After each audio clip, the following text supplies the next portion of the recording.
बिल्कुल sir, PIA Sharjah यहाँ से तकरीबन 15 फ्लाइट्स ऑपरेट कर रही है वीकली। ये मोर शेड्यूल चेंज होता है तो एक आधी फ्लाइट ऊपर नीचे हो जाती है। और हमारी यहाँ पे जो है तकरीबन हम पूरे पाकिस्तान को कवर करते हैं।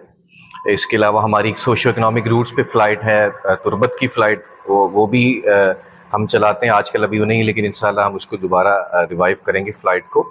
इसके अलावा यहाँ से हम जो हमारे हम वतन हैं उनकी डेड बॉडी की ट्रांसपोर्टेशन भी कर रहे हैं। और इस तरह हमारी और भी रेंज ऑफ सीएसआर एक्टिविटीज़ हैं जो हम अपने हम वतनों को यहाँ पे एक्सटेंड कर रहे हैं। जिस तरह स्ट्रेचर हम लेके जाते हैं यहाँ पे। इसके अलावा कोई स्टूडेंट्स हैं उनको डिस्काउंट देते हैं जो पाकिस्तानी रीजन के हैं।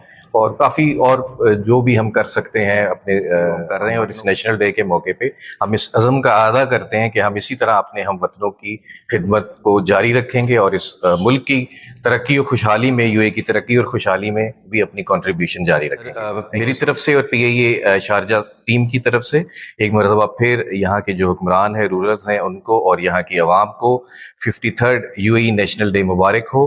और एमिरेट्स की टीम को भी, एमिरेट न्यूज़ की टीम को भी बहुत बहुत मुबारक हो कि उन्होंने ये स्टेप लिया, हमारे पास आए और हमें जो है कुछ कहने का मौका दिया। बहुत शुक्रिया, थैंक यू।